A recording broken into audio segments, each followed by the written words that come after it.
Welcome to another day, another workshop. This is Manny, your host, and today we're going to talk about the foundation sprint, the last workshop recipe of Knapp and Zeratsky, the guys who created the design sprint. Yesterday I had the chance to have a training with them, the first one, and I just wanted to share my hot takeaways with you, what I remembered from the session, what I think is interesting for you to know. And of course, this is a hot take, so I didn't try the recipe yet, but I'm planning to do it very soon. And there is also a super interesting exercise that I believe would be great for any one of you running a workshop when you need to make decisions, which I believe like a big part of your workshop. But you will need to listen to the episode to know what is this magic activity about, even if I just may have said the first word of this a wonderful exercise. All right, so let's dive in. So what is the foundation sprint? So basically it's like a strategy workshop to get the foundation before going into execution and developing the idea. So imagine you are starting a new project or you have an idea of a startup, whatever. You can go through this workshop and it will give you clarity on foundation aspect, like what is the audience you should focus on, what is the problem you're trying to solve, how can you differentiate, what are the competition, and basically how would you define your solution based on those important elements. So that's basically what is the foundation sprint about. It's a 2-day workshop and it's coming from their new book called Click that will be released in April. So I don't have the copy of the book yet, but once I would have it, maybe I will see how I can share more insight on this. All right. So of course the training was yesterday. It was 6-hour training, and for me it was like 5 p.m. until 11 p.m. But I think I got most of the ideas, and I'll also consume other type of content that they share, like the first chapter of the book. I've watched a tutorial about the magic activity I was talking about. I don't believe this recipe is going to be a game changer like the design sprint was. I think this is really for a startup. Even though you can twist some of your workshop, you can be inspired from some of the activities, but I think like the recipe in itself would not be interesting and as versatile as the design sprint was, because the design sprint was already a bit more, let's say, adapted to bigger organization, different type of projects, etc., etc. And when you fundamentally look at the foundation sprint, a lot of things I'm sure you're already doing. Like if you're running kickoff workshop or discovery workshop, you will need to discuss about the audience that you're trying to focus on, the goal that you're trying to achieve. You will define, like, maybe if strategizer framework, like the business model canvas, the value proposition canvas. Like this is basically activities that you are investigating in a discovery when you're trying to shape a solution or define clearly the value proposition of your solution. So I'm sure that you already run some of the activities that you have in the foundation sprint. But what I think is really interesting, and this is where I think Knapp really excels, is the simplicity of his method. Like if you look at the design sprint and if you run design sprint yourself, this is not a difficult workshop recipe. It's quite simple. You have time to do the things. So it's really comfortable. Each activity is not fundamental. Like if you miss it, it's not going to lead to the failure of the sprint. So it's really this build up and this incremental effort. Like even in activities a bit more complex, you have like warm up activities that will get you ready for when you need to deliver something big, like, in the 4-step sketch. But basically the last step of the sketch, which is the most important one, all the other activities are just there to get you ready to deliver this 3 steps concept. All right. So let's dive in to my first takeaway. I believe this is a great workshop to get alignment. I think this is maybe the best value that you can have. Like the workshop recipe forces you to discuss important question for your project. And I think like in any project, especially in the beginning, this is what you want. You want the team to be aligned on the ambition, on what you are trying to achieve. And this is also the beauty of this recipe. Like the set of activities will force you to ask yourself the right question and to have very interesting debates around it. So that's the first one. The second one is, I think, is prioritization. So of course, especially for people working in the product space, which I started workshopping in that area, like when you try to define what would be your main target audience, it's always a tricky moment, right? It's always difficult because clients, they struggle to make decision, and they want to serve many audience. And I'm not saying you can't with a product or with a service, whatever, but I was always pushing client to have a more important one. Because if you're trying to please everyone, you won't please anyone at the end. Your messaging is going to be messy. So that's why for me, it was always like I was working like with 3 audiences. So the most important one, the secondary one, and the third one.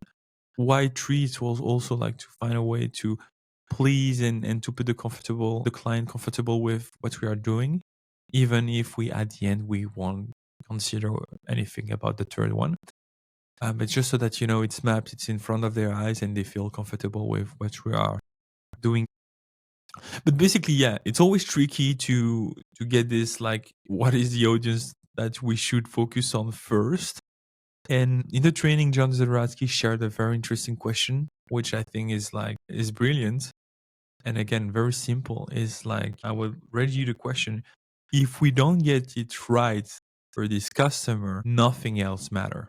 So you see, it's a simple question, but very powerful, because what you want to share with the people you're workshopping with is it doesn't matter to build the startup, to launch this project, if we cannot do the thing for this audience. Okay, cool. So that was my second takeaway. The third one is competition. So what I think is interesting, and again, I'm a business consultant, so this is the type of things I usually do. But what I thought interesting in this framework is that the goal of the exercise in the foundation sprint is to get a good set of competition in the broad sense. So not only direct competition, which is often what we focus on, if we are looking at, I don't know, Zoom, the conferencing tool. Like the direct competition will be Microsoft Teams, Butter, Google Meet, etc. But then if you look at what they call yesterday in the training, and I guess also in the book, the indirect substitute. So basically, how can you cover that need of discussing with someone remotely differently? And then they can be like, I don't know, I can give them a WhatsApp call. I can call them with the phone, classical one. I can send them an email. So they serve the same need of me communicating with someone that is not in the same space than I am, but it's not true, I would say, the exact same solution like you will have with the direct competition in my example, the Microsoft Teams, the Butter, and whatever. Which I think is very smart, because then again, you will see the foundation sprint, and I hope it's like you can follow with my explanation, but in the foundation sprint, you think about all those things before shaping the solution. So that's why I said in the beginning, it's really about like setting the basics, the foundation of your solution. And at the end, you come up with the solution that you believe is the right one based on what you discussed before. So maybe I'm just going to rephrase this so that I'm sure it's crystal clear. In the foundation sprint, you first go over important discussions like the audience, the problem you're trying to solve, how you're going to differentiate yourself from competition in the broad sense. Then you're going to investigate what are your capability, like how can you make these things different based on you. And I think they call this the advantages. And basically the advantages is a mix of capability, so what you're really able to do, insight, so how do you see the world differently, what insight do you believe it's true and that was not seen before, and the last one, motivation, like almost like your mission, like why you are trying to solve this and why is it important to you. And then just after that, like you go into the differentiation, and then you deep dive into what are your options based on everything you discussed before. And I think this is also very smart, because normally you have a solution and then you think about, okay, or my solution, which problem is it solving? It's like reverse engineering, because people already have the solution, they have already the idea of the project. But when you're doing the other way around, It can ensure you that your, let's say, solution is stronger. It's going to be more unique, even though at the end you still have no clue if it's going to work. Like client will have the final word. And this is also like the goal of the foundation sprint, is to come up with this foundation hypothesis that you will be able to test very fast to see if you are going to the right direction or not. And this is when comes the magic, is that based on that you can go further in the process with a design sprint. Let's go further in the solution, build a prototype and test it with users, crack the problem that you have, a solution that is attractive, and basically that it's clicked with the customer, which is again like based on, this is why they choose this name, is like, does it click or not with our client? All right. Okay. So now if we go into differentiation, I already mentioned it, but basically they forces you in the recipe to think first about classic differentiation, expensive, cheap, premium, low quality, things like that. And then basically they ask you to choose your own differentiator. So you need to brainstorm about which differentiator can be interesting. And this is where, again, normally you would have your solution and you would think like, how different we are. How can we differentiate yourself? But here, you did that first. It allows you to have an idea afterwards when you will need to come with the different options you have, how this option can be strongly different from what is already on the market, which I think is also like a very interesting way of looking at it. All right, my last takeaway, and it's basically, I think, what's going to make a lot of noise with the foundation sprint, is called the magical lens. So what is a magical lens? You're like at the end of almost at the end of the foundation sprint, you have what they call options. So you have different ideas, like maybe we can do this or maybe we can do that. And then you're going to use the magical lens to make a decision on which option is the strongest one. And this is where they forces you to look at it from different perspectives. So the first lens is going to be, for example, on customer. So you need to have, like, if you have someone in the room that is obsessed about customer, a UX designer or just someone representing the voice of the customer, he will be talking a lot here and guiding the group of like what he believes is right for the customer. And the way it works is like you have two axes. The y-axis is like easy to use, hard to use below. And then on the x-axis, like, is it a perfect solution? Customer problem, it's a just okay solution to the customer problem. All right. And then you basically place the different options you have. And then you have already a first prioritization based on customer perspective. Then you go to another lens, like they call this the pragmatic lens, where you can like investigate like feasibility or like even cost to produce. Is it going to be cheap to build, expensive to build? Is it going to be a fast process or a slow process? All right. And you have different lenses like this. Like you have growth, you have money, you have like lenses that you can customize. But what I think is genius here is, when you're making a big decision in a workshop, it's always overwhelming. It's always hard because people cannot make decisions. And what is hard, is like already in a workshop, you're asking someone to make a decision on the spot, which normally takes time. And people are like, I need more data. I need to analyze this. Can I come back to you later on? So you are pushing them to take the decision. You're guiding them and making it more smooth, but still difficult for the client. But here, like, since you are going through different lenses, it almost makes more sense for the client at the end when he will make the decision. He will feel like, this extra confidence because he can back up his decision based on different criteria. From a growth perspective, this made way more sense.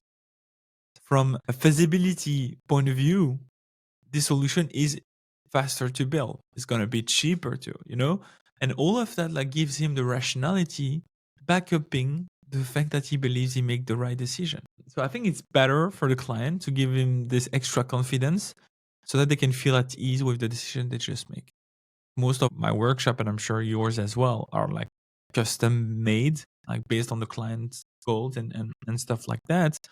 But then integrating the magic lens when you're working on something difficult, like something very important where a big decision need to happen, you can twist, customize, like build your own matrix to estimate like if it makes sense. And I think this is key. This is super important. So yeah, that's it. That's my feedback. Just to summarize a bit, and again, I don't think it's a game-changing recipe. I think if you run discovery workshop, kickoff workshop, strategy workshop, you will find a lot of common patterns. Like you've run the activity, you are able to do it. But again, Knapp excels in making something tricky very simple. So the recipe is very simple. You have time to do things. Everything has been simplified to make it very comfortable for the client. And it feels like a breeze to go through those steps.